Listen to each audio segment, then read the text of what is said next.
안녕하셨습니까?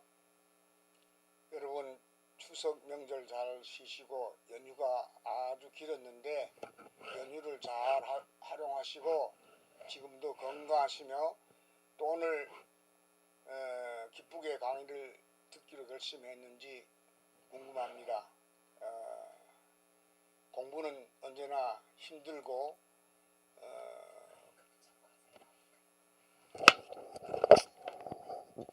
하기 힘든 건데 그래도 공부를 또 다시 시작해야 되겠습니다. 오늘 여러분 연휴 길게 쉬셨는데 다시 공부하는 게 힘들지만은 다시 공부를 시작하겠습니다. 성교학 강의를 이어서 하겠습니다. 지금 성교학 강의하는 제목이 복음서와 선교입니다. 처음에는 구약 성서와 선교를 공부했고 이제는 복음서에서 선교 문제를 어떻게 이해해야 되는가 하는 시각에서 복음서와 선교라는 제목으로 강의가 진행되고 있습니다. 그런데 복음서에는 가장 중요한 주제가 있어요. 하나님의 나라, 예수님이 하나님의 나라의 복음을 전하셨고 예수님의 가르침의 총주제, 우리말로 하면 총주제가 하나님의 나라예요. 그것을 설명하시기 위해서 예수님은 비유를 많이 사용했습니다. 예수님의 모든 비유가 하나님 나라의 비밀을 인간들이 이해하고 알도록 하기 위해서 비유를 사용하셔서 설명했다는 사실을 우리는 기억해야 됩니다. 복음서를 읽을 때 하나님의 나라라는 말이 너무나 많이 나오고 하나님 나라의 복음을 전하시고 그 복음을 전하심으로 말미암아 교회가 탄생되는 겁니다. 복음에 대해서 나중에 또 깊이 있게 다시 공부하겠지만 지금 복음서에 나타난 하나님의 나라를 이해하려고 합니다. 지난번에 하나님의 나라에 대해서 특별한 그 제목으로 전체적으로 공부하려고 강의를 하다가 중도에 시간이 되어서 중도에 멈추었습니다. 그것도 이어서 말을 하고 오늘은 여러분이 지금 보면서 공부할 수 있는 강의 안에 나타난 대로 강의를 진행을 하겠습니다. 하나님의 나라는 예수님께서 너희 안에 있느니라 그랬습니다. 누가복음 17장 21절에 너희 안에 있느니라 그렇게 말씀하셨어요. 그렇기 때문에 하나님 나라는 내면적이고 영적입니다. 지난번에 하나님 나라라는 항목에서 가르칠 때 하나님 나라는 하나님의 통치이고 역동적이고 또 역동적이고 지금 하나님 나라는 하나님의 통치이다. 큰 제목만 말하겠습니다. 하나님 나라는 구원론적이다 그랬어요. 하나님 나라는 구원론적이다. 하나님 나라는 역동적이다. 하나님 나라는 이 세대의 종말에 온다. 이러한 제목을 통해서 공부를 했는데 하다가 중간에 시간이 되어서 중간에 그만두었습니다. 하나님 나라는 역사 가운데 오셨다. 하나님 나라는 초자연적이다. 이제 그런 부분을 다음에 시간이 되면은 그다음 하늘나라의 신비 이런 것을 강의를 통해서 더 공부를 할 겁니다. 제가 존경하는 선배 교수님 한 분이 해마다 강의할 때 신학은 수학과 같다. 그래서 이해가 안 됐어요. 그 당시에는 이해가 안 됐는데 지금 나이가 들고 살면서 계속 공부하면서 이렇게 여러분들을 가르치면서 느끼는 것이 신학은 학문이기 때문에 수학과 같이 꼼꼼하게 같은 성격이 있어요. 아주 꼼꼼하게 철저하게 거의 사람들이 보면 답답하고 미련할 정도로 꼼꼼하게 철저하게 정확하게 철저하게 토론하고 생각하고 말하고 글 쓰는 그것이 신학의 영역이다. 또 신학을 바로 해야만 우리가 복음을 이 시대에 바로 가르칠 수 있고 전할 수 있습니다. 왜? 복음을 왜 전하고 가르쳐야 되느냐? 복음을 전하는 것은 많은 사람들을 유익하게 할 뿐만 아니라 우리 주님이 명령하신 겁니다. 그리스도인은 복음을 전하지 않을 수 없는 그러한 처지에 있는 사람들입니다. 그래서 오늘도 역시 복음서에 나타난 큰 주제, 하나님의 나라를 이해하려고 합니다. 하나님의 나라는 내면적이고 영적이다. 하나님 나라를 유대인들은 오해했습니다. 정치적인 메시아, 정치적으로 이스라엘을 구원하고 이스라엘을 회복할 거로 알았습니다. 로마의 통치하에 있던 이스라엘 나라를, 유대 나라를 회복할 정치적인 메시아로 예수를 이해했기 때문에, 그런 지도자로 생각하고 그런 지도자를 희망했기 때문에 영적이고 내면적인 이런 하나님 나라의 복음을 가르치는 메시아를 이해하지 못합니다. 메시아는 더 우주적입니다. 이스라엘의 왕이시면서 만민의 왕이에요. 왕이 뭡니까? 왕이 있으면 그 앞에 머리를 숙이고 그 왕의 통치를 받아야 돼요. 예수님이 그랬잖아요. 내 나라는 이 세상 나라와 같지 않다. 요한복음에서 그렇게 말씀했어요. 하나님 나라와 이 세상 나라는 같지 않습니다. 그래서 많은 사람들이 하나님 나라에 대해서 이해하기 어렵고 알기 어렵다고 합니다. 그러니까 하나님 나라는 영적이고 내면적이라 그랬어요. 근데 이 하나님 나라는 지혜가 많고 부유한 자에게는 닫혀있는 나라예요. 지식이 많은 사람들, 하나님 나라에 대한 가르침을 받아들이지 않으려고 합니다. 또 복음을 받아들이지 않으려고 합니다. 그래서 그러한 자들에겐 닫혀있는 나라라고 예수님이 말씀했습니다.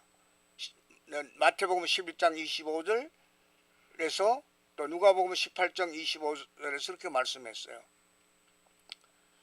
온유하고 가난한 자들에게는 열려있는 하나님의 나라입니다.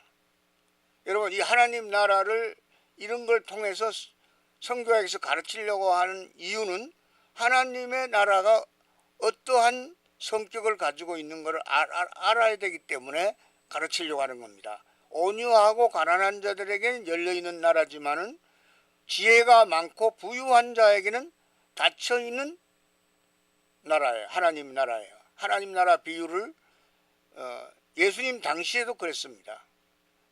이건 언제나 이러한 성격을 가지고 있는 거예요. 하나님 나라는 온유하고 가난한 자들에게는 열려있고 지혜가 많고 부유한 자들에게는 닫혀있는 그런 하나님의 나라라는 것을 성경이 말씀하고 있습니다. 사실은 성경을 다 코테이션을 찾아봐야 되는데 가로 안에 성경 장절을 써놨기 때문에 찾아서 볼까? 시간이 걸려서요? 예. 마태복음 11장 25절에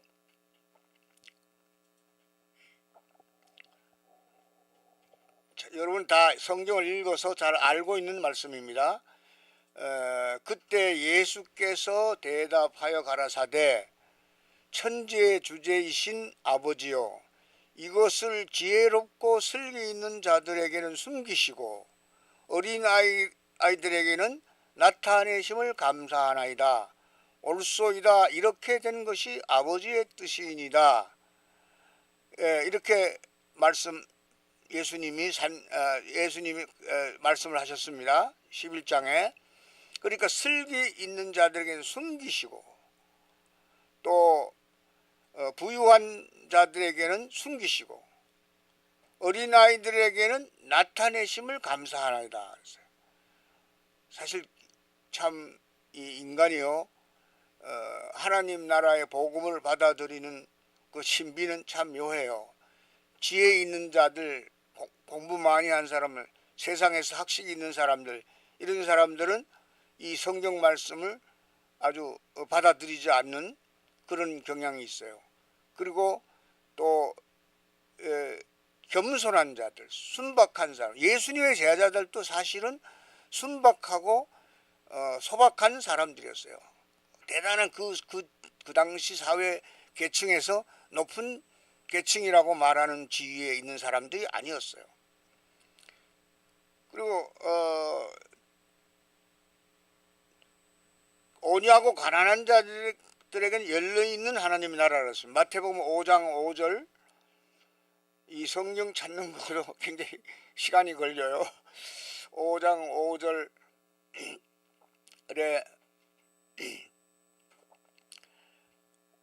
온유한 자는 복이 있나니, 잘 아시는 산상절거에 온유한 자는 복이 있나니 저희가 땅을 기업으로 받을 것이며, 이러한 복을 받는 사람은 하나님 나라를 받아들이는 사람들입니다. 온유한 자는 복이 있나니 저희가 땅을 기업으로 받을 것이며, 의에 줄이고 목마른 자는 복이 있나니 저희가 배부를 것이며, 이렇게 말해서 온유한 자, 가난한 자들, 이런 사람들이 하나님 나라를 받아들이고 하나님 나라들은 그들의 것이 되는 겁니다.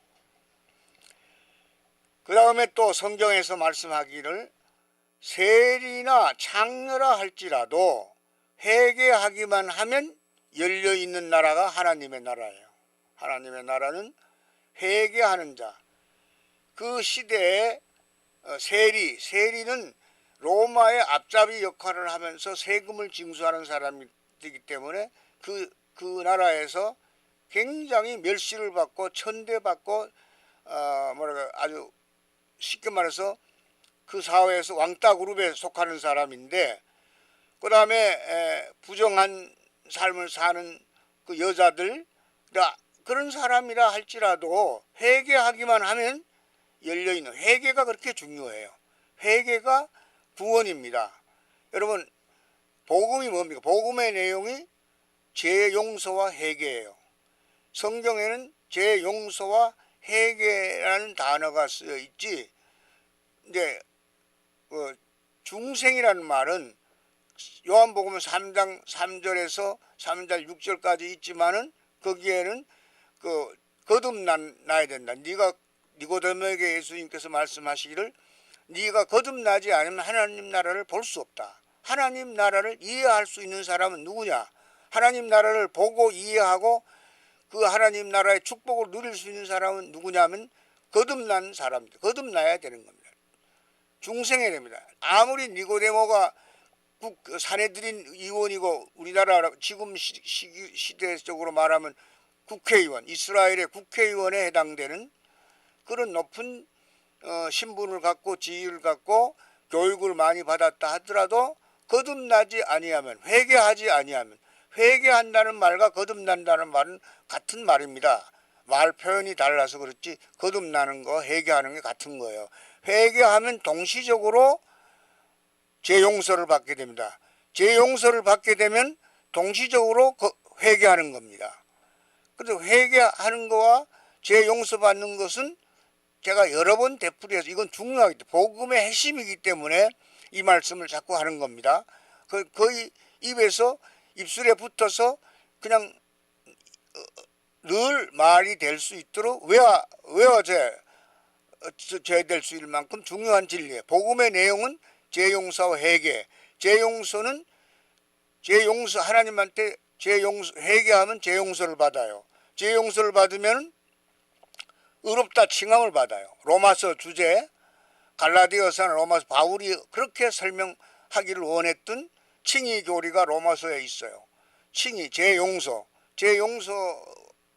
어떻게 죄 용서를 받지? 하나님한테 회개해야 돼. 자기가 죄인이라는 걸 알고 자기의, 요즘 말로 말해서 주제를 파악해야 돼. 자기의 인간됨이 죄인이에요, 죄인.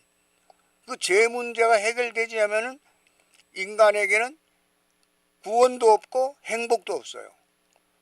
인간이 행복할 수 있으려면 하나님 앞에 설 수 있는 사람이 돼야 돼요. 하나님 앞에 설 수 있는 사람은 누구냐? 제 하나님에게 자기 잘못을 자기가 잘못된 존재, 죄인이라는 존재를 의식하고 깨닫고 제 문제를 회개해서 하나님에게 용서받는 순간 회개도 하고 용서도 하고, 회개와 제 용서는 동일한 사건이에요. 같은 사건이에요. 회개하면 중생의 회개. 그래, 중생하지 않으면 하나님 나라를 볼 수 없어요. 그 구원받은 사람들이 하나님 나라에 들어가는 거예요. 하나님 나라의 시민이고 하나님을 왕으로 모시고 그 하나님의 신민이 백성이 되는 거예요. 예? 하나님 나라의 백성이, 우리가 다 하나님 나라의 백성이잖아요. 그런데 세상적으로 말하면 하나님 나라에 대해서는 중요하게 여기지도 않고 받아들이지 않으려고 업신여기고 배척하고 그러지만은, 우리는 영적인 삶을 얼마나 중요하게 여기는지 알아야 돼요.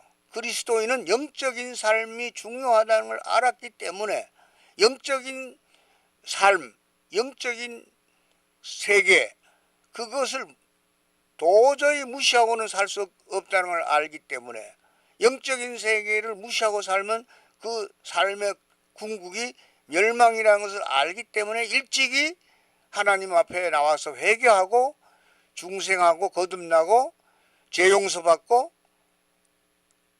하나님의 백성이 된 거예요. 하나님을 왕으로 모시고 하나님을 아버지로 모시고. 이 표현의 문제지, 다 알기 쉽게 하나님께서 인간의 말로 표현했고 인간이 알 수 있도록 해준 것이 성경이에요.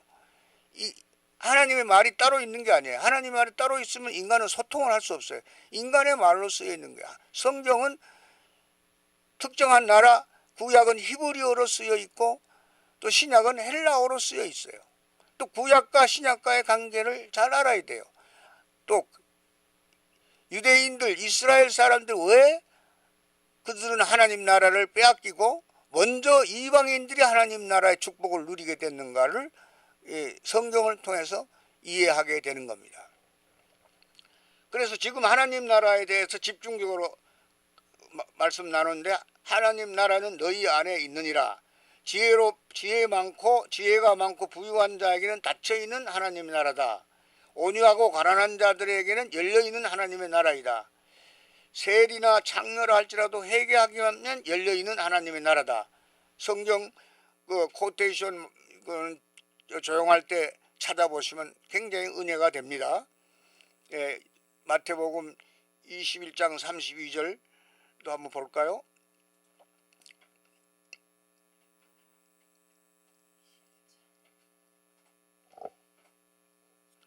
예, 21장 31절, 32절, 32절. 요한이 의의 도로 너희에게 왔거늘. 세례 요한을 말하는 거야. 세례 요한이 의의 도. 결국은 기독교는요, 의입니다. 기독교에서 제일 먼저 앞서 내세울 말이 의. 어떻게 죄인이 의롭게 되느냐, 하나님 앞에 설 수 있냐. 죄인이 하나님 앞에서 무서워서 설 수가 없어요. 그런데 자기가 죄인이라는 사실을 알고, 쉽게 말해 자기의 정체성을 발견하는 순간 하나님 앞에 서는 거예요. 요한이 의의 도로, 의란 건 오를 의자예요. 의의 도로, 도는 말씀이에요. 도로 너희에게 왔거늘 너희는 저를 믿지 아니하였으되 세리와 창기는 믿었으며 너희는 이것을 보고도 종시 뉘우쳐 믿지 아니하였도다. 회개는 누가 빨리 했어요? 그 사회에 배관시 되었던, 무시당했던 사람들, 세리와 창기들이 먼저 믿었단 말이에요. 너희는 이것을 보고, 너희는 여기 누굽니까? 이스라엘 백성들이에요. 유대인들이에요. 이것을 보고도 종시 뉘우쳐 믿지 아니하였도다. 예수님이 이스라엘 사람들 깨닫도록, 예수님 선교가 처음에는 집중적으로 유대인들, 이스라엘 사람들을 자기 민족 사람들에게 했거든요. 우선순위가 자기 민족 먼저예요. 그래서 예수님은 계속 비유를 말씀하시는 거예요. 왜 비유를 말씀할까요? 비유를 통해서 쉽게 알 수 있도록 하기 위해서 비유를 사용한 거예요.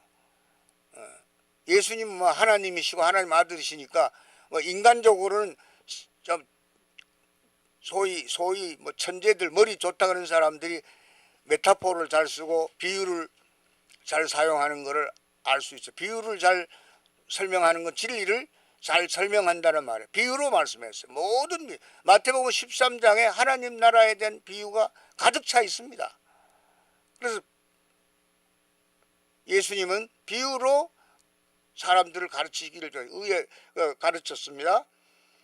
그래서 하나님 나라의 성격은 또 로마서 14장 17절 영적이라고 했어요. 영적.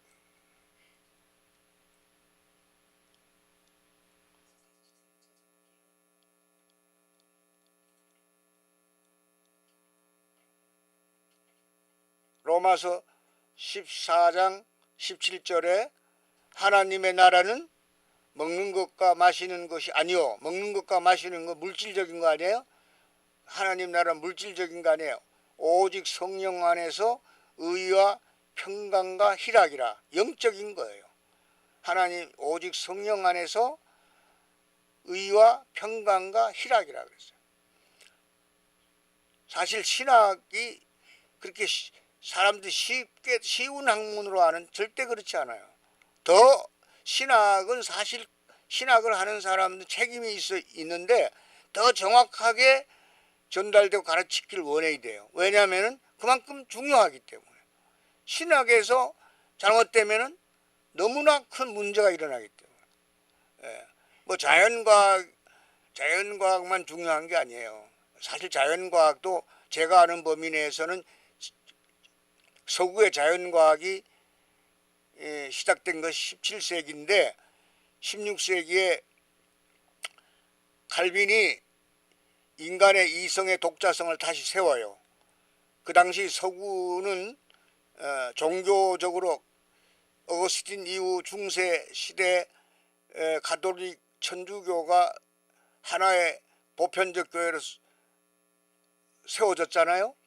근데 그 교회가 교리가 복잡해지고 잘못된 교리가 있으니까 결국은 신학적인 이해에서 문제가 되니까 루터가 자기 깨달은 구원에 관심을 가졌던 루터가 칭의 교리의 깨달음을 통해서 로만 가톨릭 교회의 교리적인 오류를 지적한 것이 프로테스트한 게 결국 신교 프로테스탄트가 된 거예요. 그 루터가 천주교 가톨릭의 그 교리를 비판하면서 오직 믿음, 오직 성경, 오직 은혜 이 캐치프레이즈 슬로건을 내걸었어요. 오직 은혜, 오직 성경, 오직 믿음 그거를 외치면서 오직이라는 말을 많이 썼어요. 오늘 우리 14장 17절에도 오직이라는 오직 성령 안에서 의와 평강과 희락이라고 했죠. 오직이라는 말을 썼어요. 그래서 루터가 종교개혁을 하고 종교개혁 제2세대인 칼빈이 종교개혁을 했어요. 제네바에서 종교개혁을 했습니다. 그 칼빈의 가르침이 스코틀랜드와 영국, 잉글랜드 뭐 화란을 거쳐서 미국의 13주 시대 때 미국 13주 독립했을 때 미국에 전파돼서 미국에 정착된 거예요. 그 가르침이. 그런데 그 칼빈이 그렇게 말합니다. 아, 우리 선배 루터 선생이 루터 선배님이 이성의 독자성을 인정하지 않았는데 오직 믿음 그러면서 근데 그 루터는 또 그렇게 할 수밖에 없어요. 그 당시 자기 처지에서는 그걸 슬로건으로 할 수밖에 없어요. 근데 그 다음 세대 칼빈은 입장이 좀 달라져 가서 이성의 중요성을 다시 강조해요. 아, 이성이 굉장히 중요하다. 하나님이 주신 선물 중에 가장 훌륭한 선물이다. 인간에게 이성이 있는 거야. 사실 이성이 있다는 것은 그것이 곧 하나님의 형상이에요. 이 인간에게 이성이 있잖아요. 그 이성이 있기 때문에 설교를 들을 수 있고 모든 학문을 할 수 있고 신학도 할 수 있고 신앙도 아주 이성이 있는 거 중요해요. 그 이성의 독자성을 다시 칼빈이 세웠어요.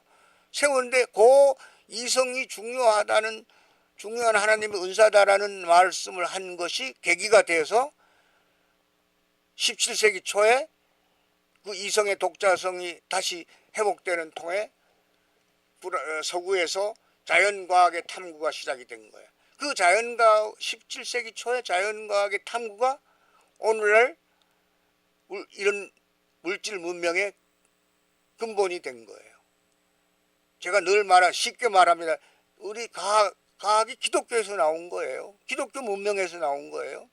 뭐 에집트나 뭐 나일강이나 무슨 항아강이나 뭐 인도의 무슨 어떤 인도 문명이나 무슨 중국의 문명이나 에집트 이런 데서 나온 게 아니에요. 기독교 문명에서 나온 거예요. 과학이 기독교 문명에서 나온 거예요. 그걸 모르고 오늘날 물질 문명을 누리는 사람은 역사를 공부해서 이것을 좀 아는 게 필요할 것 같아요. 그래서 다시 하나님 나라는 먹는 것과 마시는 것이 아니요 오직 성령 안에서 의와 평강과 희락이라. 하나님 나라는 성격이 영적인 거예요. 영적인. 제가 이렇게 하면 강의 이렇게 하면 진도가 많이 안 나갈지 모르는데 공부할 때 좀 철저하게 공부를 해서 이해하는 게 좀 필요할 것 같아요. 하나님 나라의 범위는 우주적이고 보편적이에요. 뭐 하나님 나라가 뭐 인도 사람은 하나님 나라의 가르침을 믿으면 안 된다. 에집트 사람은 하나님 나라의 가르침을 믿으면 안 된다. 헬라 사람은 받아들이면 안 된다. 이렇게 된 게 아니에요. 하나님 나라의 진리, 복음은 전 우주적이고 전 세계적인 거예요. 마태복음 25장 31절 36절 한번 보겠습니다.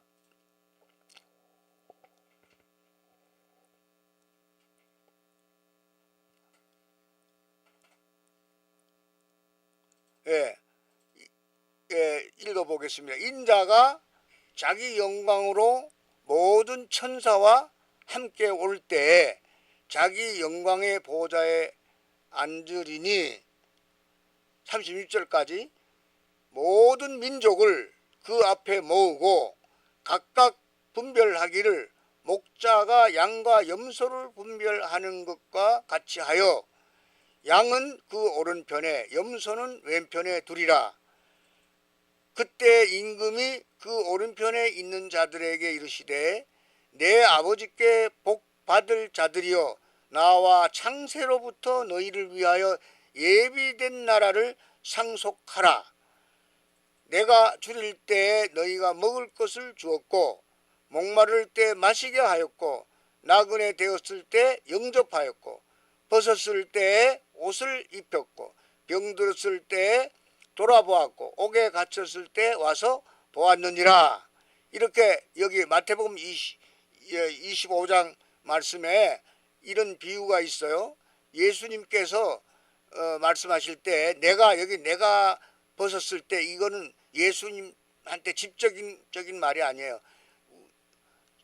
그래 예수님 나중에 다른 질문을 했잖아. 우리가 언제 그렇게 하지 않았냐 뭐 이렇게 할 때 가난한 자들과 소외된 자들 정말로 하나님의 사랑이 필요한 사람들에게 하나님의 사랑을 베풀지 않은 것이 곧 내게 대해서 하지 않은 것이라고 예수님이 또 아주 설명을 합니다.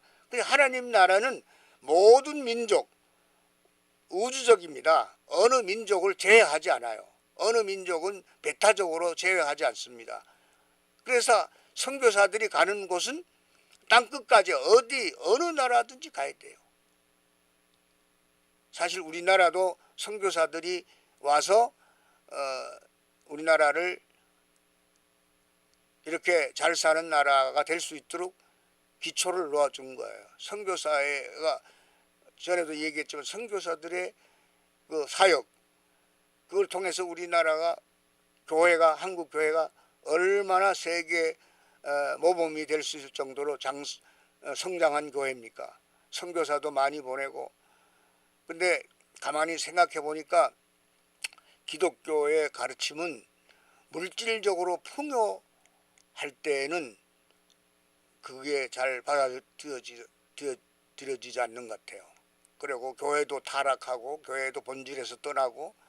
그러니까는 심령이 가난한 자에게는 가난한 자들이 복이 있다는 말씀, 예수님 때도 그랬고 가난한 자들이 더 심플하고 하나님 말씀을 잘 받아들이는 것 같아요. 그 다음에 범위, 하나님 나라의 성격, 범위 두 가지 공부했고, 이제 구성, 범세계적이다. 마태복음 8장 11절,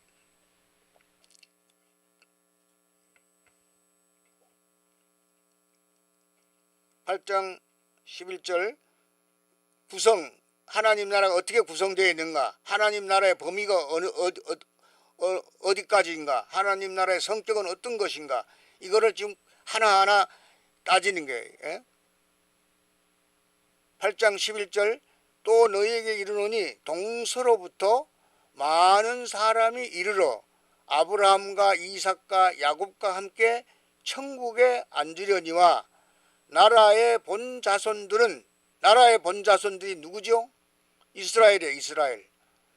바깥 어두운데 쫓겨나 거기서 울며 이를 갈미 있으리라. 얼마나 억울하겠어요. 하나님 나라를 빼앗긴 이스라엘 백성은. 오히려 모든 민족들 동서로부터 많은 사람이 이르러 아브라함과 이삭과 야곱과 함께 천국에 앉으려니와. 천국이란 것은 예수님이 모든 백성이 이 축복을 누리기를 바란 나라, 영적인 나라, 천국.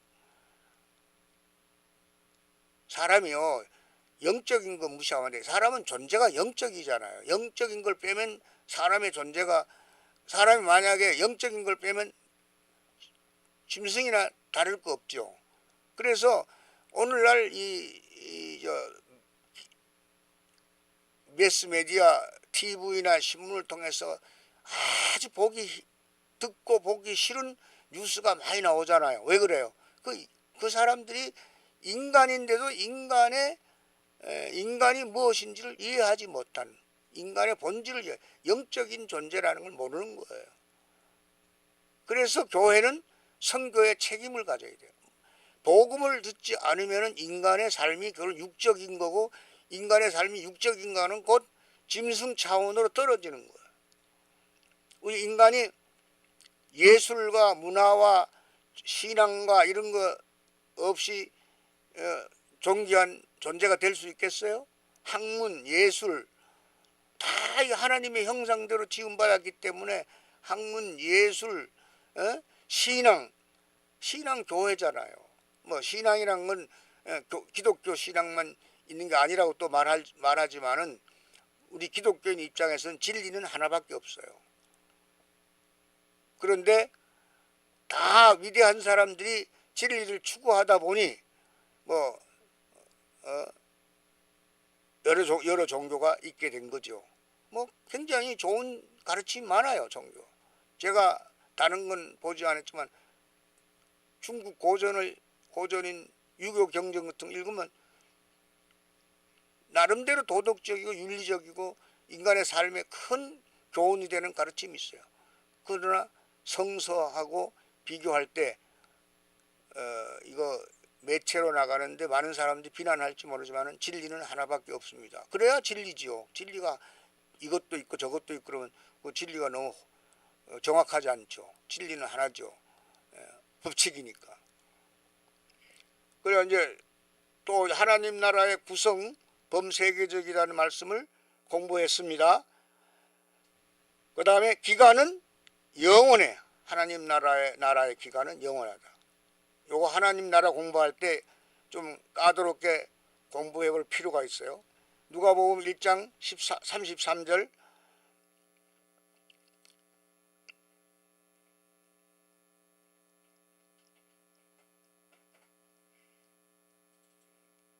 1장 33절 같이 읽겠습니다. 영원히 야곱의 집에 왕노릇 하실 것이며 그 나라가 무궁하리라. 그 나라가 무궁하리라 이 말씀이에요. 그 나라는 영원하고 무궁합니다. 그래서 하나님 나라의 성격 영적이고 범위는 보편적이고 보편적이면 우주적이고 구성은 범세계적이고 시간은 영원하다. 하나님 나라에 대해서 여러 가지를 지금 코멘트하면서 공부하고 있어요. 하나님 나라는 권력이 아니고 진리에 기초한 나라입니다. 진리에 기초. 권력에 기초한 나라가 아니에요. 하나님 나라는 권력에 기초한 나라가 아니고 진리에 기초. 예수를 믿은 유대인들에게 예수님이 말씀하셨잖아요. 그리스도를 믿은 유대인들에게 너희가 내 말에 거하면 참 내 제자가 되고 진리를 알지니 너희가 자유케 되리라 그랬어요. 요한복음 8장 31절 32절 잘 아는 말씀이지만 읽어보겠습니다. 그러므로 예수께서 자기를 믿은 유대인들에게 이르시되 너희가 내 말에 거한다는 것은 산다는 거예요. 내 말씀 속에서 말씀대로 살면은 참 내 제자가 되고 진리를 알지니 진리가 너희를 자유케 하리라. 진리가 누굽니까? 예수 그리스도예요. 예? 그래서 그 33절 참고로 보면 저희는 누구예요? 유대인들이에요. 대답하되 우리가 아브라함의 자손이라 남의 종이 된 적이 없거늘 어찌하여 우리가 자유케 되려 하느냐. 이 못 알아듣는 유대인들 반응이에요. 진리를 알면 자유케 된다고 예수님이 말씀하니까 아브라함의 자손이라는 것을 내세워요. 아브라함의 자손은 종교적 교만이죠. 유대인들의 종교적인 교만이에요. 아브라함 조상이라는 거 좋아요. 그러니까 아브라함의 자손과 아브라함이 조상인 걸 자랑할 때 아브라함의 행위를 하고 아브라함의 믿음과 행위를 해야 된다, 있어야 된다 그렇게 말씀했죠. 예수님께서 아브라함은 하나님 말씀을 믿으니 그 믿음을 의로 여기셨다. 로마서 4장 3절에 말씀했고 창세기 15장 6절에서 아브라함이 하나님 말씀을 믿으니 그 믿음을 의로 여겼다. 기독교는 믿음이 중요해요. 믿음이 구원이에요. 믿음이 오면 구원받아요. 하나님 말씀을 들으면 성령이 역사합니다. 성령이 우리 마음속에 믿음을 만들어줘요. 믿음을 일으켜요. 우리 마음에 믿음이 만들어지고 믿음이 일으켜지면 그 결과로 오는 것이 죄 용서와 회개의 필요를 느껴요. 회개하고 죄 용서받고 구원받는 겁니다. 이것이 없으면 크리스찬이 아니에요. 죄 용서와 회개의 체험을 해가 중생하고 죄 용서받고 거듭나야만 하나님의 백성이다. 하나님을 아버지라 부를 수 있는 거예요. 하나님을 아버지라 부르는 것이 바로 영적인 일입니다. 하나님을 아버지라고 부르면 하나님의 아들이 되고 하나님의 자손이 되고 하나님 나라의 백성이 되는 영적인 일이에요. 그것이 거듭나는 거예요. 그런데 하나님 나라는 권력에 기초한 나라가 아니고 진리에 기초. 진리가 너희를 자유케 하리라. 진리가. 예수님이 진리요 내가 곧 길이요 진리요 생명이니 나로 말미암 자권을 아버지께로 올 자가 없느니라 그랬어요. 여러분 자꾸 이렇게 쉬운 거 자꾸 말씀하니까 여러분 답답할지 모르지만 쉬운 거 이거 계속 되풀이해서 우리 마음에 새겨져야 돼요. 그러니까 우리가 사실 걸어다니는 말씀이 육화돼야 돼요. 육신을 입은 인간이 그 내면적인 거는 영적인 사람으로 살아야 돼, 이 세상에. 에? 걸어가나 앉으나 서나 영적인 거 관계 있는 거예요, 우리가요. 말하는 거나 누구를 만날 때나 모든 사귐 그것이 예수 그리스도의 제자냐 아니냐가 그 삶 속에서 나타나게 되는 거예요. 그래서 진리, 예수가 진리입니다. 예수가 길이에요. 내가 곧 길이요 진리요 생명이니 그렇게 말씀했지 않습니까? 예수님께서 무슨 정신 이상자예요? 나로 말미암자거나 하나님 나라에 올 수 없는 자, 이런 진리가 아닌 말씀을 예수님이 만약에 하셨다면 믿지 않는 사람이 예수님을 정신 이상자라고 비난할 수 있는, 예수님만이 길이요 진리요 생명이에요. 나로 말미암자거나 하나님 나라에 올 수 없느니라. 하나님 나라를 볼 수 없는 니고데모는 이 세상적인 거는 잘 알고 이해할 수 있는지 모르지만 영적인 걸 모르는 거예요. 그리스도인이 성경 말씀의 깊이를 알아야만 그 아는 것만큼 그것이 축복이에요. 그래서 엄청나게 치열하게 공부해야 돼요. 성경 말씀을. 또 하나 여기서 곁들여 말하는데, 우리가 설교를 듣는다는 건 엄청난 일입니다. 설교를 듣는 거는요, 하나님의 형상이 회복되는 거예요. 마치 군대에서 복창하는 것과 같은 거예요. 하나님의 형상이 설교를 듣는 것만큼 형상이 회복되는 거예요. 하나님 형상이 새로워지는 거예요. 예수를 닮아가는 거예요.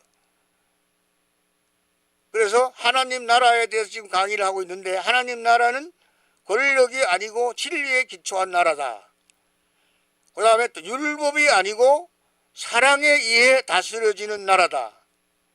율법과 사랑, 이거 좀 공부를 해야 돼요. 여러분, 성경의 가장 핵심이 신명기 6장 4절 5절에 있어요. 너희는 뜻과 마음과 뜻과 힘을 다해서 너희 하나님 여호와를 사랑하라. 그게 신명기 6장 세마라요. 세마. 하나님 사랑. 그 다음에 레위기 19장 18절 내 몸과 같이 내 이웃을 사랑하라. 이 두 구절이 십계명의 요체예요. 십계명의 요약이야. 하나님 사랑이 1계명에서 4계명까지, 4계명이 하나님 사랑하라는 말씀이에요. 그다음 5계명에서 10계명까지는 이웃을 사랑하라는 말씀이에요.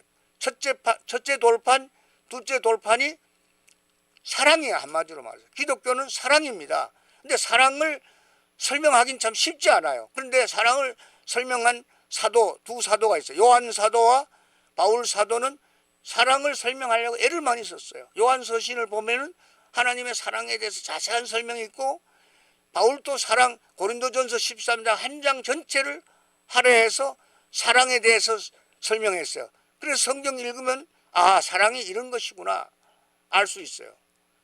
우리가 사람이 성숙해 간다는 것도 사랑 안에서 성숙해 가는 거예요.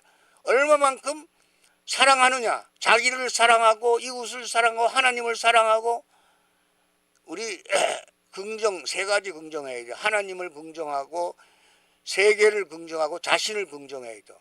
자신을 긍정하지 않으면, 자신을 사랑하지 않으면요, 어떤 결과가 일어나요?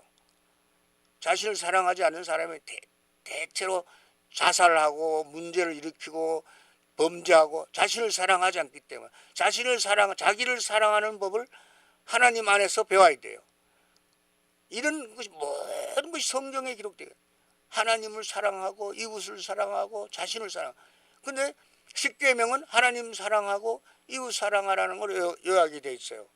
율법은 도덕법을 여러분 알아야 돼요. 십계명은 도덕법입니다. 도덕법은 영원합니다. 도덕법은 하나님의 뜻이 나타나 있는 거예요.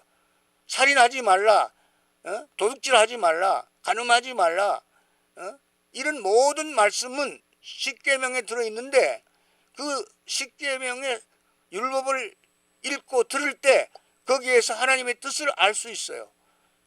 십계명은 성경의 모체예요. 성경의 시작이에요. 십계명 도덕법은 영원한 겁니다. 이것을 지키는 사람은 누굽니까? 성령으로 거듭난 중생한 자가 이 율법을 지켜요. 즐겁게 지켜요. 억지로 지키는 게 아니에요. 성령이 도와줘서 당연하게 지켜요. 믿지 않는 사람들, 성령 받지 않는, 예수님 믿지 않는 하나님 모르는 사람들은 그것을 어기려고 애를 쓰죠. 참 삶이 있는 것을 알기도 전에 죽음을 학습하는 거예요.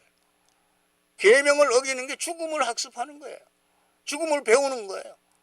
10계명, 1계명에서 4계명, 하나님을 사랑하라. 그 다음에 5계명에서 10계명까지 둘째 돌판, 이웃을 사랑하라. 근데 도덕법을 우리가 중생한 사람의 규범이 도덕법이에요. 율법은요,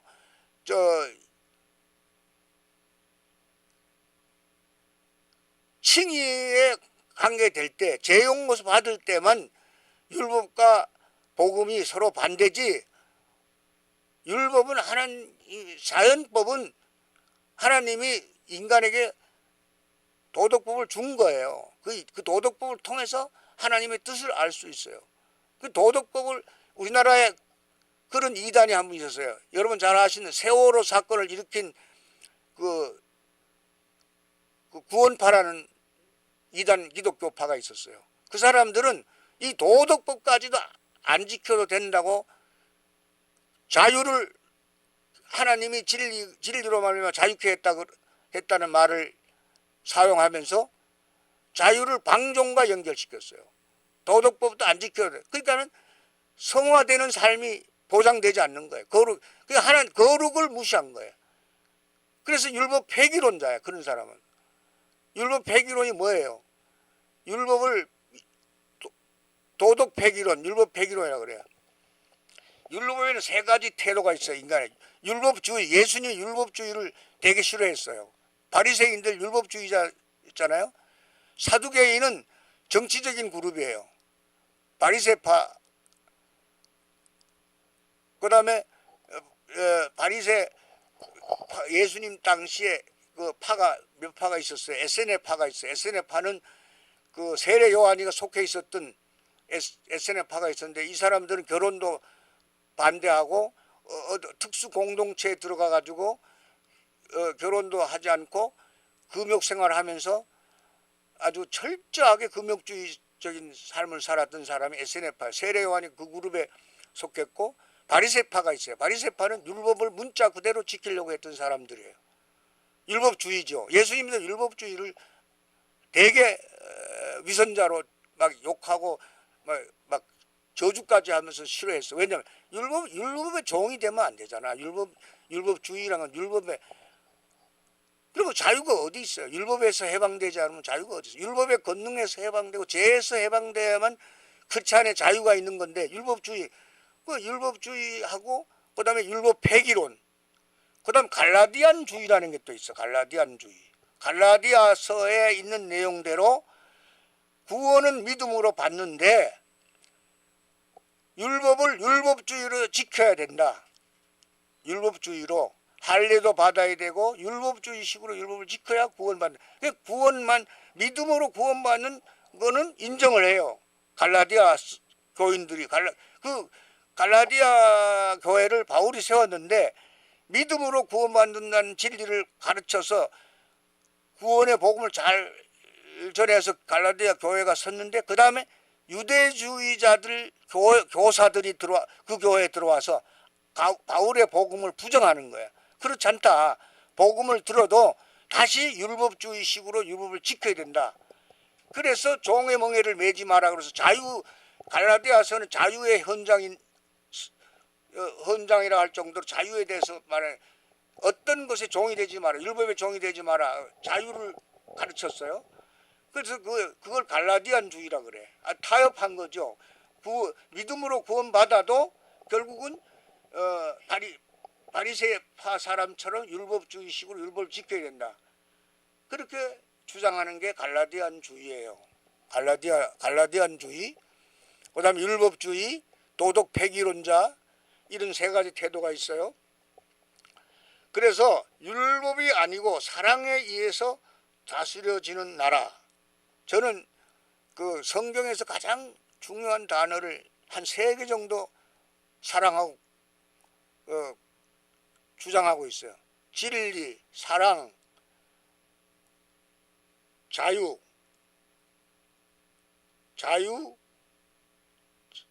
사랑, 이거 진리, 자유 이런 거 전부 다 성경에 있는 단어 아니에요? 그걸 잘 생각하면 성경이 우리에게 가르치려고 하는 진리가 뭔가를 알 수 있어요.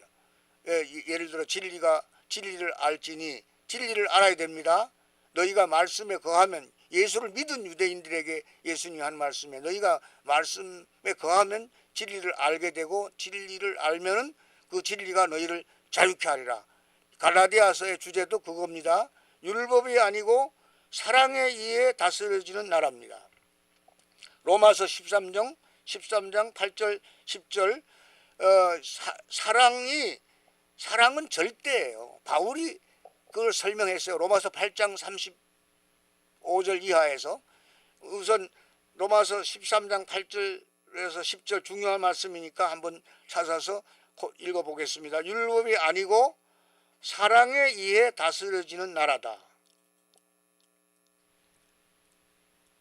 하나님 나라는 권력이 아니고 진리에 기초한 나라이고, 율법이 아니고 사랑에 의해서 다스려지는 나라이다. 13장 8절에 피차 사랑의 빛 외에는 아무에게든지 아무 빛도 지지 말라. 남을 사랑하는 자는 율법을 다 이루었느니라. 율법 10계명을 다 이루는 방법이 뭐예요? 사랑하는 거예요. 하나님 사랑하고 이웃을 사랑하는 거예요. 그 이웃을 사랑하고 하나님을 사랑하는 길을 보여주는 게 10계명이에요. 10계명을 통해서 이웃을 하나님을 사랑하는 사랑을 아는 거예요. 하나님의 사랑이 있고 이웃 사랑하는 사랑이 있기 때문에 10계명이 있는 거예요. 10계명이 있기 때문에 사랑이 있는 게 아니고, 사랑이 있기 때문에 10계명, 이웃 사랑이 실제하고 하나님 사랑이 실제, 그 사랑을 알아야 돼. 하나님을 사랑하는 것이 뭔지 알고 하나님을 사랑해야 되고, 이웃을 사랑하는 것이 무엇인지 알아야 되고, 이웃을 사랑해야 돼. 그것 때문에 10계명을 하나님이 모세를 통해서 하나님 백성에게 제일 먼저 준 게 10계명이에요. 하나님 백성답게 살라고 준 거예요. 도덕법을 준 거예요. 도덕법이나 자연법이나 같은 말이에요. 자연법을 준 거예요. 도덕법을 왜 줬어요? 하나님 백성답게 살아 그러는 거예요. 언약을 맺었잖아. 하나님하고 이스라엘 백성하고 언약을 맺었어요. 너희는 내 백성이라 그랬어요. 나 여호와는 애굽 종되었던 집에서 너희를 해방한 하나님이라. 나는 여호와 하나님이라. 너희는 내 백성이라. 하나님과 이스라엘 백성이 하나님만 사랑하고 하나님만 경외하도록 계약을 맺었어. 하나님 백성이 되도록, 하나님 백성 되도록 하기 위해서 10계명을 준 거예요. 10계명. 여러분 한번 재미있게 한번 생각해 봐요. 비유로 말씀드리겠습니다. 지난번에 정언적 표현, 그 딸이 이제 대학생이 됐어요. 그러니까 엄마가, 야 너는 이제 대학생이다. 너는 대학생이다. 이렇게 하면 대학생이다 그러면 정언적 표현이에요. 근데 그 말뜻 속에는 뭐가 들어있어요? 대학생답게 공부 열심히 해라 이 말이에요. 너희는 하나님 백성이다. 내 백성이다. 여호와 하나님의 백성이다. 이렇게 말할 때 그 뜻을 다시 곰곰이 생각하면 뭐예요? 너희는 하나님 백성답게 살아라. 명령형이 되는 거예요. 그 명령하시는 예수님. 너희는 내 백성이다. 너희는 내 백성답게 살아라. 그 말이에요. 임페라티브 되는 거야. 예? 명령형이 되는 거예요. 그래서 그러면서 주신 그 약속 가운데 주신 계명이 바로 10계명이에요. 첫째 돌판, 둘째 돌판. 이것이 기독교의 사랑의 요약 아니에요? 어떤 사람들은 율법 폐기론자들 뭐 이제 하나님 우리를 자유케 했으니까 자유해야 된다. 그 지난번 그 세월호 사건 일으킨 그 이단, 지금도 있는지는 모르겠습니다만은 그게 시작은 대구에서 됐어요. 뭐 제가 이 강의 가운데 이런 말 하면 그쪽 사람들이 나한테 뭐 종교적으로 비난했다 고소할지 모르지만은 그거 두렵잖아요. 사실이에요. 율법이 아니고 사랑에 다스려지는 나라가 하나님 나라인데, 사랑이 뭐냐? 10계명에 나타나. 10계명. 사랑하는 자는 율법을 다 이루었느니라. 그러니까 이 말을 또 잘못 이해하면 안 돼. 율법을 다 이루었어. 그 율법 폐기론으로 빠질 수 있는, 잘못 이해하면 그렇게 되는 거예요. 그래서 기독교가 이 세상에 전해졌지만 역사적으로 이단이 나타나요. 왜? 잘 이해를 못하니까. 요즘도 그렇잖아요. 요즘 이단 많잖아요. 하나 둘이 아니에요. 그 다음에 하나님 나라는 율법이 아니고 사랑에 의해 다스려지는 나라, 전쟁이 아니고 평화를 위해 세워진 나라입니다. 전쟁이 아니고 평화를 위해 세워진 나라. 요한복음 18장 33절에서 38절, 전쟁이 아니고 평화를 위해 세워진 나라.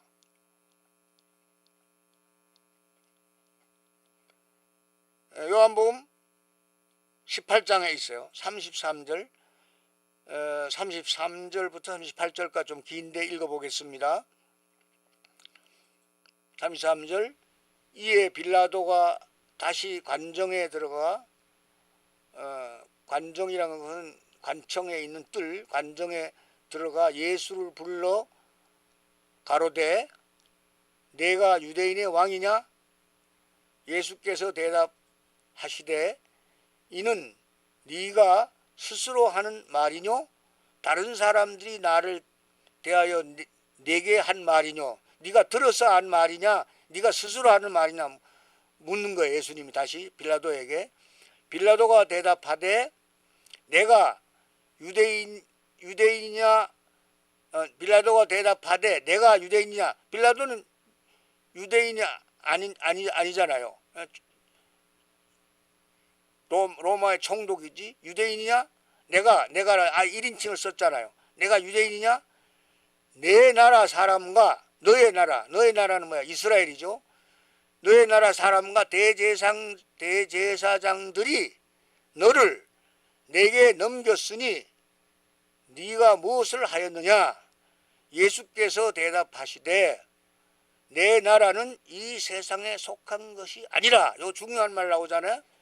내 나라는, 하나님 나라는, 그리스도의 나라는 이 세상에 속한 것이 아니다 그랬어요. 만일 내 나라가 이 세상에 속한 것이었다면 내 종들이 싸워 같은 세상 나라라고 했으면 예수님의 제자들과 예수님의 백성들이 싸워서 나로 유대인들에게 넘겨오지 않게 하였으리라. 이제 내 나라는 여기에 속한 것이 아니니라. 이거 아주 중요한 말씀입니다. 이거 하나님 나라의 특징과 성격을 아는 데 굉장히 중요해요. 하나님 나라는 전쟁이 아니고 평화를 위해 서진 나라고 이 땅에 속한 나라가 아니에요. 이 세상 나라와 다른 거예요. 예수님께서 분명히 36절에서 말씀했어요. 이 세상에 속한 것이었다면 예수님의 백성들이 싸워서 나를 너희들의 유대인들에게 넘기지 않게 하였으리라. 이제 내 나라는 여기에 속한 것이 아니니라 그랬어요. 그 다음에 빌라도가 가로되 그러면 네가 왕이 아니냐? 예수께서 대답하시되 내 말과 같이 내가 왕이니라. 내가 이를 위하여 났으면 내가 왕이다. 예수님 왕이에요. 왕중 왕이에요. 왜 왕이에요? 진리의 왕이고 이 세상 나라가 아닌 하나님 나라의 왕이야. 이를 위하여 세상에 왔나니 그 진리에 대하여 증거하려 함이로다. 진리가 얼마나 중요하다는 걸 아시겠어요? 예수님이 진리 때문에 박해받고 십자가에 못 박히고 그 십자가에 못 박혀서 핏값을 지불해서 우리를 대속한 거예요. 진리가 우리를 자유케 할 수 있기 때문에 진리를 알게 이르면은 진리를 믿으면 그리스도를 알면 그리스도를 믿으면 자유케 되는 거. 그 때문에 예수님이 핏값을 지불한 거예요. 그 핏값을 지불했기 때문에 우리가 사탄의 노예가 아니고 예수의 종이 된 거예요. 예수의 노예가 된 거예요. 우리도 노예 신분이에요. 어떤 면에서는 적어도 예수 그리스도에 대해서는 종이야. 우리가 예수 그리스도의 노예. 노예는 붙잡힌 바 된 사람이에요. 예수 그리스도에 붙잡힌 바 된 사람. 우리가 예수 그리스도의 종이기 때문에 자유가 있는 거야. 진리의 종이기 때문에 자유가 있는 거야. 진리가 너희를 자유케 하리라. 다른 것의 종이었다면 자유가 없어요. 에? 다른 것의 종이 되면 자유가 없기 때문에 예수님은 다른 것의 종이 되지 마라. 나의 종이 되라. 진리의 종이 되라. 그래서 바울은 서신 쓸 때마다 예수 그리스도의 종 나 바울은 너희에게 이와 같이 편지하노니 그렇게 쓰지 않아요. 그렇게 쓰고 있잖아요. 예수 그리스도의 종 세상에서는 업신여김을 당하지만요. 그렇지 않아요. 진리를 바로 공부한 사람은요. 정말 자신만만 세상에 예수 그리스도의 제자가 됐다는 것만큼 놀라운 사건은 없어 이 세상에. 왜 그러냐? 예수님이 그랬잖아. 너희가 세상에서는 환난을 당하지만은 내가 세상을 이겼노라. 바울도 그랬잖아. 나는 날마다 죽으면서 날마다 이긴다 그랬어요. 우리가 이 살기 어려운 세상, 사실 이 세상 살기가 쉬운 거 아닙니다. 예수 없이는 살기 어려워요. 예수님 믿기 때문에 승리의 왕, 너희가 세상에서 환난을 당하지만 당하나 담대하라. 내가 세상을 이겼노라 그랬잖아요. 이 진리의 종, 진리의 왕, 예수 그리스도, 이 왕 중 왕을 섬기는 백성이 됐다는 거. 이거 영적인 거예요. 영적인 거. 여러분, 제가 이렇게 소리 지르고 이렇게 하는 거 뭐 이상할지 모르지만 너무 진지한 진리이기 때문에 내가 이 진리를 아는 자, 축복이 있는 사람들, 축복받은 사람입니다. 복받은 사람이에요. 선교는 왜 선교합니까? 이 진리를 사람들에게 알게 하기 위해서 하는 거예요. 우리 인간의 그리스도인의 삶은 간단해요. 영어로 하면 to know Christ, 그리스도를 알고 아는 일, 그리스도를 아는 일. 오늘 지금 우리가 지금 공부하는 것도 그리스도를 더 깊이 알기 위해서 하는 거예요. 누구든지 하는 거예요. 그리스도를 알게 하는 거. To know Christ and make him known. 그를 알게 하는 거야. make him known. 이 두 가지예요. 그 make him known이 선교야, 선교. 그를 알게 하는 거. 모든 활동, 그 선교와 전도와 선교.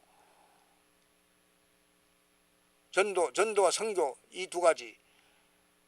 왜? 진리 때문에 선교하는 거죠.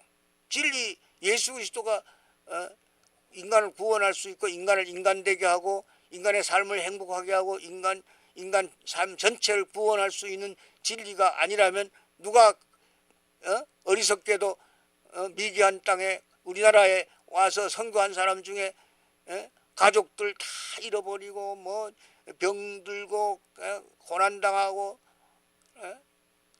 그런 말이 있더라고요. 뭐 가나다에서 온 선교사들 항해도 지역에 선교하는데 고국의 편지 쓴 내용에 그것도 하나의 고통으로 아침에도 쌀, 브렉파스트 아침도 쌀, 점심도 쌀, 저녁에도 쌀, 그거 불평불만을 편지에 썼다. 우리나라 음식이 주식이 쌀이니까 그 서양 사람들은 빵 먹던 사람들은 빵 먹고 자기네 식사가 다른데 선교 지역에 가면요 사실 그래요. 저도 인도네시아 선교사 할 때 손으로 밥 먹었어요. 맨 처음엔 손으로 밥 먹는 게 거북해서 안 먹으려고 했는데 동일식 원리에서 인도네시아 사람이 젓가락 안 쓰는데 손으로 밥 먹는데 거기 혼자 같이 앉아서 같이 먹는데 나만 숟가락 달라 그럴 수 있어요? 손으로 밥 먹었어요. 동일식 원리예요. 그들 삶과 똑같이 살아야 친해지고 기분이 좋고 그 같은 그 동질성 때문에 그 연대감이 뚜렷해져요. 내 한국 문화를 그대로 가가지고 인도네시아 사람들 유지하면 되겠어요? 동일식 원리를 해야 돼요. 처음엔 화장지도 이거 좀 이상한 얘기인데 화장지도 안 썼어요. 화장지를 맨날 썼어요. 근데 한참 있으니까 그것도 하면 안 되겠다. 인도네시아 사람처럼 똑같이 해야 되겠다. 결심했어요. 그냥 선교사 가보면 알아요. 동일시 원리라는 게 있어요. 그 나라 사람들하고 똑같이 해야만 가까워지고 선교가 하는. 선교를 왜 해요? 그 사람들한테 복음의 진리를 가르쳐주고 알면 이 복음의 진리를 받아들이면 너희는 행복한 사람이 되고 구원받는 사람이 되고 하나님의 백성이 된다. 그게 전제가 되어 있기 때문에 그 선교사들이 가서 희생을 하고 선교를 하는 거예요. 그래서 하나님 나라는 권력이 아니고 진리에 기초한 나라, 율법이 아니고 사랑에 의해 다스려지는 나라, 전쟁이 아니고 평화를 위해 세워진 나라, 특징을 다 공부했어요. 하나님 나라의 통치자는 주인이 아니고 종이다. 주인이 아니고 종이라는 개념 이것 좀 공부 좀 해야 돼. 종이요 사실은 고대 사회에는 종이 재산이었습니다. 종이 몇 명, 종이 많을수록 자랑하고 재산이 많다고 생각해요. 왜냐면 그 사람들이 노동력이니까. 또 물건처럼 종을 매매했어요. 돈을 주고 교환하고 매매했어요. 그런 시대. 종은 자유가 없는 게 특징이에요. 주인의 뜻에 오로지 주인의 뜻에 달려 있는 게 삶 자체가. 그게 종이에요. 근데 그리스도의 종은 달라요. 그 종이 같은 하여튼 자유 개념이 달라. 주인이 아니고 종이다. 주종관계. 그래 주인이 됐을 때 조심해야 돼. 주인이 되면 사실 우리는 다 주인을 만나는 거예요. 예? 북한 주인은 김정은이라는 주인을 잘못 만난 거예요. 예? 대통령도 그 국민의 입장에서 볼 때 주인이에요. 그 주인을 잘 만나요. 훌륭한 주인이 있을 수 있고 모든 게 그래요.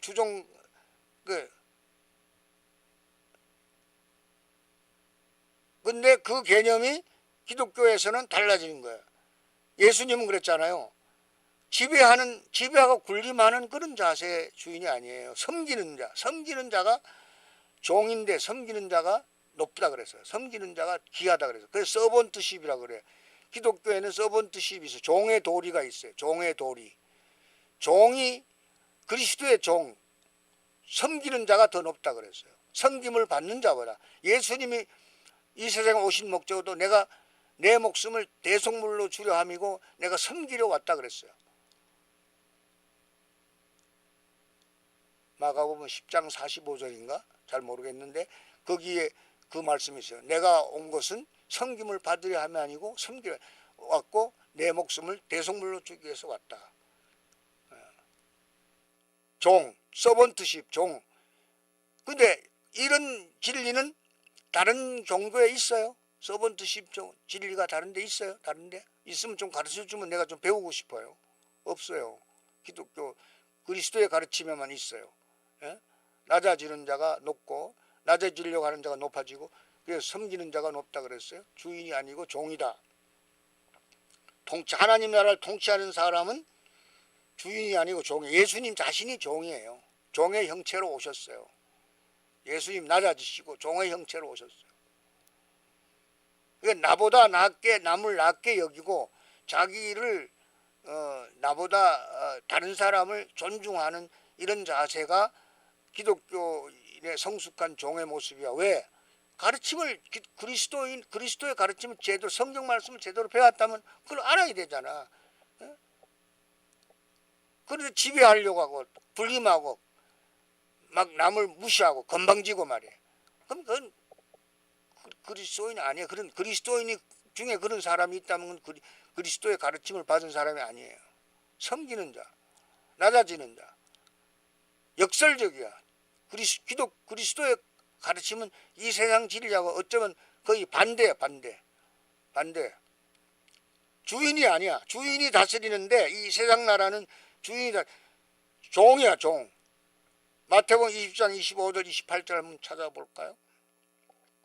그 다음에 하나님 나라의 백성들을 온유하고 자비롭고 순결하고 평화롭게 용서하는 자들. 그건 다음에 공부하기로. 이 성경 구절 하나 마태복음 20장 25절 28절 무슨 말씀인지 한번 궁금하네요.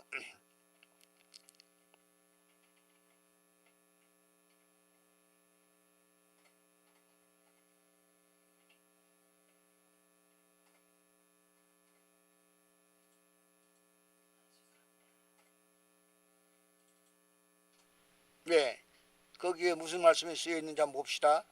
예수께서 제자들을 불러다가 가라사대 이방인의 집권자들이 저희를 임의로 주관하고, 이방인들의 집권자들, 하나님 나라 백성 아니 이방인들, 이스라엘 그 대인들이, 대인은 권세 가진 자들이 저희에게 권세를 부리는 줄을 너희가 알거니와. 그러니까 지배자들은 권세를 부려요. 너희 중에는 그렇지 않니, 너희는 그렇지 아니 너희 중에 누구든지 크고자 하는 자는 너희를 섬기는 자가 되고, 너희 중에 누구든지 으뜸이 되고자 하는 자는 너희 종이 되어야 하리라. 너희 종이 되어야 하리라.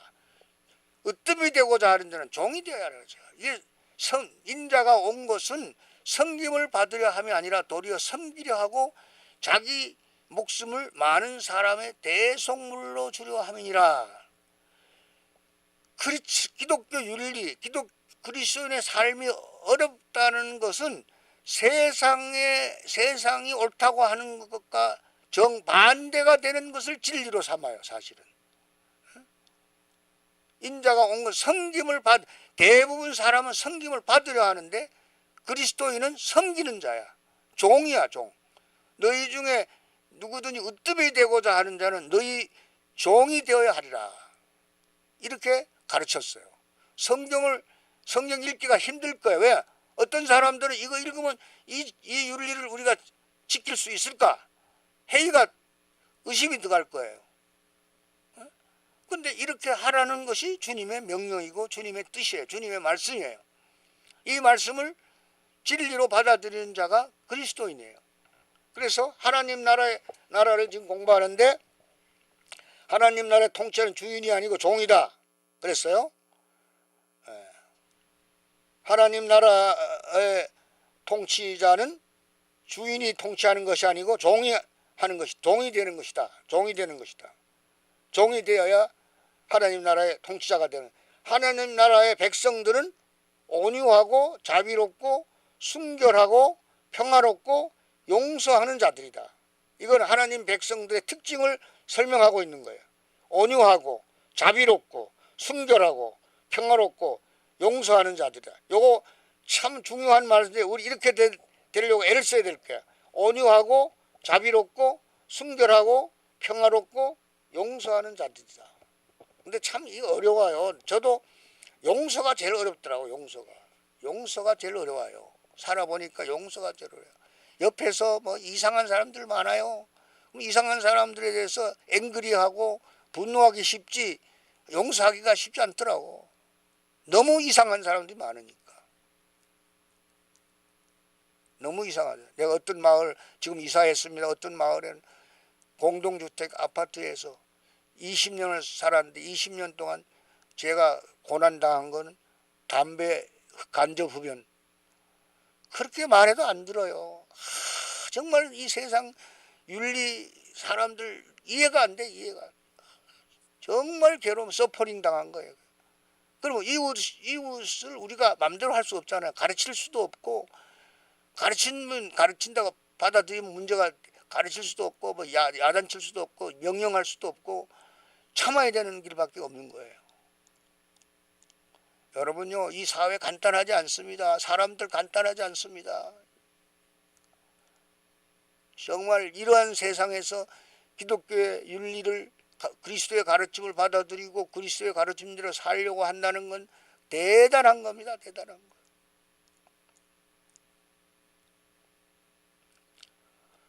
그리고 하나님 나라 백성들은 새로운 차원의 의를 가진 자들이에요. 새로운 차원의 의를 가진 자. 마태복음 5장 20절 바리새인, 이건 다 아는 말이에요. 바리새인과 서기관들의 의보다 더 나은 의. 마태복음 5장 20절 중요한 말이에요. 이렇기 때문에 그리스도인이 된다는 걸 어렵게 생각하고 예수 믿는 사람을 다 거짓말장이로 보고 위선자로 보려고 하는 믿지 않은 사람은 비난이 있는 거예요. 자기네 입장에서 볼 때. 내가 너희에게 이르노니 너희 의가, 그리스도인의 의가 서기관과 바리새인보다 더 낫지 못하면 결단코 천국에 들어가지 못하리라. 그리스도의 삶의 목표는 천국에 들어가는 거야. 천국에 들어왔으면 천국의 기쁨을 누리고 사는 거예요. 맨날 매주일 예배 드리고 찬송 부르고. 여러분요, 예수 믿는 사람 대단한 사람이에요. 남에게 길을 열어서 설교를 듣는 거 대단한 일이고요. 설교를 듣는 만큼 우리 마음 속에 하나님의 형상이 회복돼요. 예? 또 교회 가면 찬송 부르잖아요. 이불을 열어서 찬송을 부르는 것은 우울한 마음, 걱정 근심에 쌓인 마음, 이 세상에 여러 가지 힘든 일로 고통당하는 일에서 벗어나는 길, 세상과 싸워서 이기는 일에 큰 도움이 되는 거예요. 찬송 부른다는 거예요. 우리 기독교회는 책의 사람이고 듣는 사람이고 찬송하는 사람이에요. 저는 장로교에서 중학교 시절부터 장로교 교인이 됐는데, 장로교 교인은 칼빈의 가르침을 받은 사람은 할 수 있는 게 뭔지 알아요? 감사와 찬양밖에 없어요. 두 가지예요, 두 가지. 하나님의 은혜에, 하나님 은혜 100%, 그 100% 하나님 은혜 찬송, 감사. 또 심플해요, 간단해요. 찬송하고 감사하는 삶만 살면 다 되는 거예요. 찬송하고 감사하는 삶. 왜? 하나님의 은혜로 우리가 구원받았고, 나의 나됨도 하나님의 은혜라 그래. 바울이 그랬잖아요. 나의 나된 것은 하나님의 은혜로다 그랬죠. 나를 나되게 하는 게 하나님의 은혜예요. 하나님의 은혜 때문에 내가 도덕법도 지키고 인간답게 살려고 애쓰고, 애쓰는 게 아니라 애쓴다 그러지만 그 애쓰는 마음도 성령이 도와주시고 성령에 의해서 그 마음이 있는 거예요. 그게 도덕법을 지킬 수 있는 능력은 하나님의 성령의 능력이야. 십계명을 지킬 수 있는 능력을 누가 줘요? 성령의 능력으로 주는 거예요. 성령의 능력이 아니면 살 수가 없어요. 맨날 실패, 맨날 넘어져요. 하나님 앞에 설 수가 없어요. 선다는 거는 굉장히 중요한 거예요. 믿음이 아니면 너희가 서지 못하리라 그랬어요. 예레미야서에, 예레미야서인가, 요즘은 잠깐 혼돈되는데,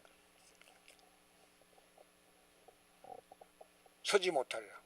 서지 못하는 거 믿음이 아니고는 서지 못해요. 설 수가 없어요.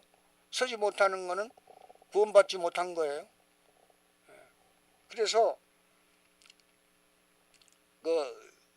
내가 너에게 이르노니 너희 의가 서기관과 바리새인보다 더 낫지 못. 서기관과 바리새인들도 구약 율법을 지키려고 애를 써서 율법주의로 지키려고 했으니까 어느 정도 위선 수준이 될 수 있을지는 모르지만은 위선 수준이 된 건 틀림없는 것 같아. 해칠한 무덤이라 그러고 예수님이 나무랬잖아. 바리새인들을 예수님이 욕하셨잖아요. 그 저주하고 그랬다. 그런데 바리새인 위선자, 위선 뭐예요? 겉과 속이 다른 이중적인 거, 이중적 잣대로 사는 게 위선이에요. 천국에 더 낫지 못, 서기관과 바리새인보다 더 낫지 못하면 결단코 천국에 들어가지 못해. 그리스도인의 의는 특별한 예, 새로운 차원의 의를 가진 자들이야. 우리는 바리새인과 서기관보다 더 나은 의. 지금까지 하나님 나라를 집중적으로 분석해 봤어요. 그 다음에 이제 또 하나 우리가 가진 책에서 스로보니게 여인과 예수님의 대화를 특별히 다루고 있어요.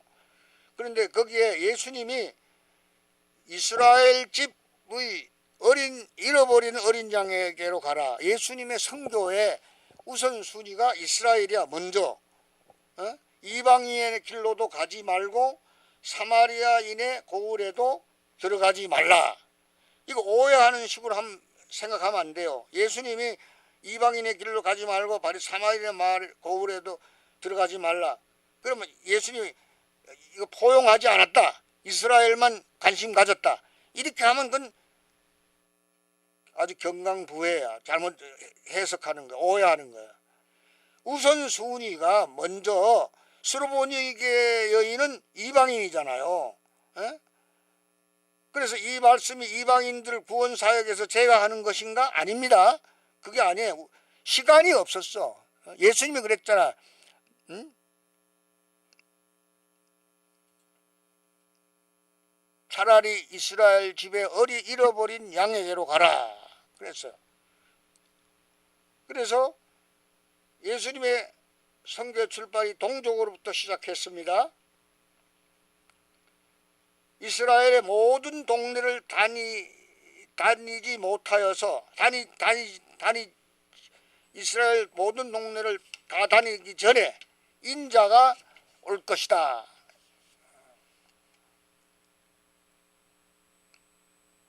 예, 예수께서 이 12를 내어 보내시며 명하여 가라사대 이방인의 길로도 가지 말고 사마리아인의 고을에도 들어가지 말고 차라리 이스라엘 집에 잃어버린 양에게 오라. 예수님이 동족 선교, 이스라엘 민족 선교에 우선순위 관심을 가지고 있었는 건 맞아요.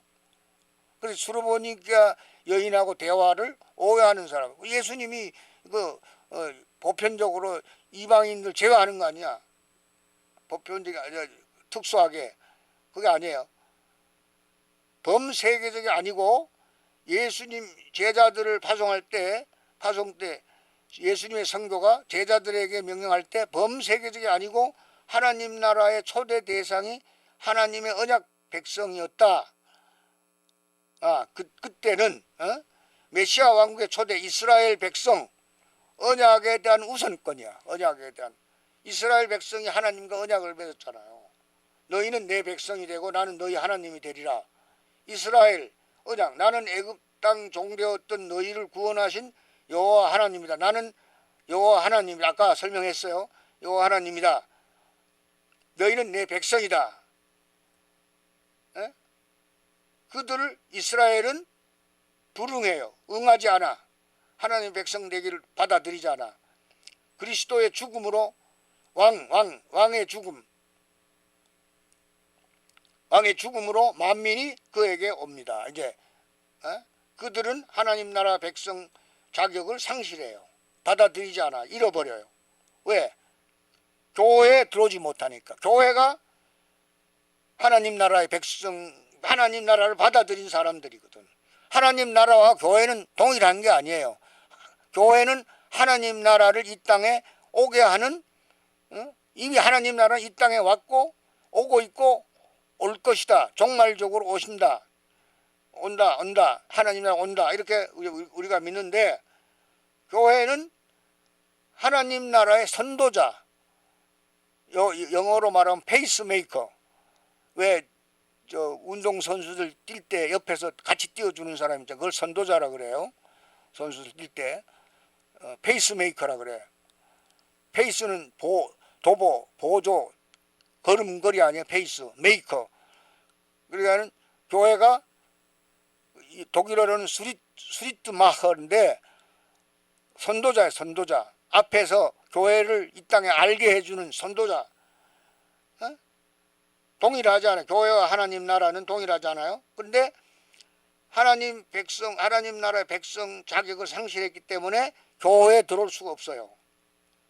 새로운 공동체 교회. 이 교회는 보편적 새로운 교회의 보편적 성격을 드러내려고 하지 않았다. 왜? 예수님이 처음엔 그랬어요. 소위 메시아 비밀이라는 것이 있어. 예수님이 말하지 말라 그랬어요.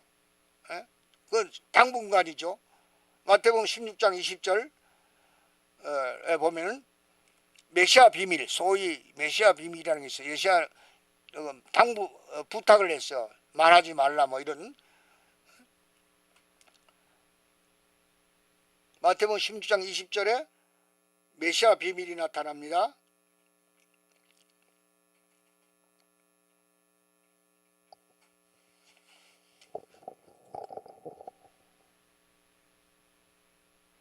예, 그 20절 볼까요? 이에 제자들을 경계하사 자기가 그리스도인 것을 아무에게도 이르지 말라 하시니라 그랬어요. 이에 제자들을 경계하사 자기가 그리스도인 것을 아무에게도 이르지 말라 하시니라. 이때로부터 예수 그리스도께서 자기가 예루살렘에 올라가 장로들과 대제사장들과 서기관들에게 많은 고난을 받고 죽임을 당하고 제3일에 살아나야 할 것을 제자들에게 비로소 가르치시니, 예수님 메시아 비밀, 잠깐 동안 메시아 비밀을 부탁했어. 왜 그럴까? 왜 그랬을까? 아직 주님의 때가 이르지 않았기 때문에, 예수님의 때가 이르지 않았기 때문입니다. 예수님이 고난받고 영광을 받을 때까지 때가 이르지 않았기 때문에 메시아 비밀 아무에게도 이르지 말라 말씀을 했어요. 예수님의 때가 난 아직 아니야. 그래서 당분간 이스라엘 잃어버린 양에게 집중하기를 바랐고 또 메시아의 비밀을 당부했어요. 당분간. 왜?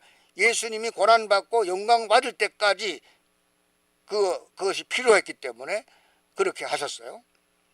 스로보니게 여인, 예수님은 이스라엘 선교가 급하다는 뜻입니다. 자녀들의 떡을, 이거 비유인데, 자녀들의 떡을 개들에게 던짐이 옳지 않다.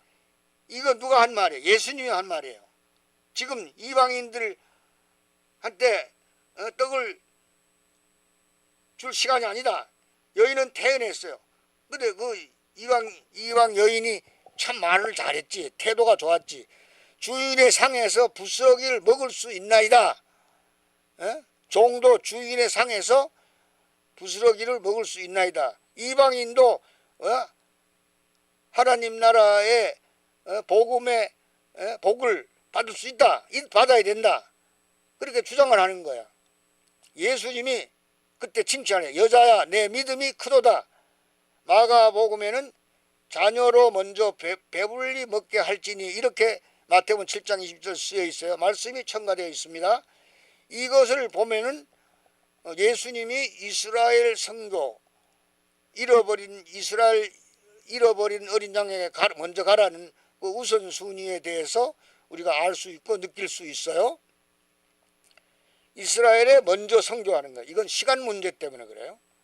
하나님과 이스라엘 계약, 나는 너희 하나님이다, 너희는 내 백성이다, 하나님의 축복, 이 계약받은 이스라엘 백성은 하나님 이스라엘에게 약속했고 하나님의 축복을 먼저 받아야 돼. 그렇지만 실상은 그렇지 않지. 예수님을 배척했잖아. 메시아를 배척했잖아.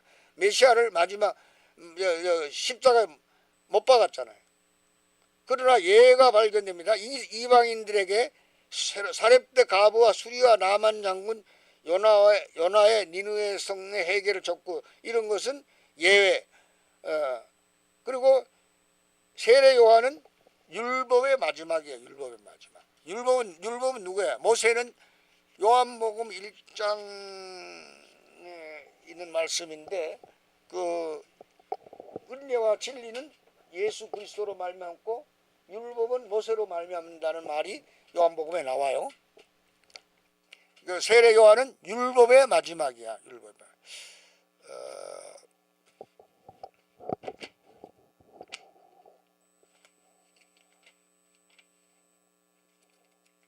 요한복음 1장에 있는 말씀인데, 내가 저를 다 긴가민가 해서 1장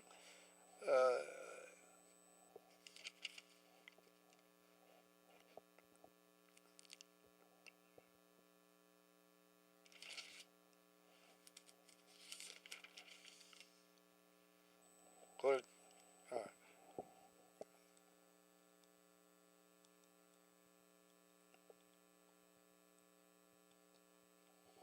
지나가겠습니다. 요한 율법의 마지막 율법은 모세로 말미암아 17절이네. 모세로 말미암아 주신 것이요. 율법은 모세로 말미암아 주신 것이요 그랬어요. 율법은 모세로. 이때 율법은 십계명. 근데 십계명이 이제 그 도덕법, 자연법이잖아요. 근데 거기에 이제 안식일을 거룩하게 지키라 그러면 이제 인간들이 안식일을 지키기 위해서 여러 가지 법을 만들어요. 그럼 법이 점점 많아져요. 법이란 거는 시민법도 있고 사회법도 있고 국가법도 있고 법이 많아요. 여러 가지로. 근데 그 법이 다 법인데 악법도 있어요. 소크라테스는 악법도 인정했어요. 그러니까 그 법을 다 지킬 수 없어요. 왜? 법이 나빠서가 아니라, 법에 문제가 있는 게 아니라 인간의 능력과 인간의 한계 때문에 다 지킬 수 없어요. 근데 그 율법을 지키려고 애쓰고 노력하는 것이 좋은 일이지만 그걸 너무 애쓰면은 율법의 종이 되는 거야. 예수님은 그 율법의 종에서 우리를 풀어놓아 주신 거예요. 그걸 가장 잘 안 사람이 바울이에요. 바울. 율법은 모세로 말미암아 주신 것이요 은혜와 진리는 예수 그리스도로 말미암아 온 것이라. 은혜와 진리는, 그럼 여러분 뭐를 기준히 여겨야 돼? 은혜와 진리지. 은혜. 여러분 사는 것이 전부가 하나님 은혜 아니에요? 예? 죽는 것도 하나님 은혜야. 사는 것도, 사나 죽으나 하나님 은혜예요. 은혜. 은혜를 감사해야 행복해요. 감사와 찬양이 그래. 은혜. 진리 예수 그리스도. 은혜와 진리는 예수 그리스도로 말미암아 온 것이니라. 우리가 어디에 집중해야 돼? 은혜와 진리를 늘 생각을 해야 되지. 그거 집중해야 되지. 왜? 예수 그리스도로 말미암아 온 것이기 때문에. 여러분 딱딱한 강의 듣느라고 수고 많이 하셨습니다. 여러분께서 힘드시지만은 공부할 때 공부하셔서 행복하시길 바라며, 모든 건 그리스도 안에서 행복으로 통하는 겁니다. 모든 길이 로마로 통하는 것처럼 모든 것은 그리스도 안에서 행복으로, 그리스도로 말미암는 축복을 느끼는 삶이 우리의 삶이기를 바랍니다. 오늘 강의는 여기서 종결하겠습니다. 감사합니다.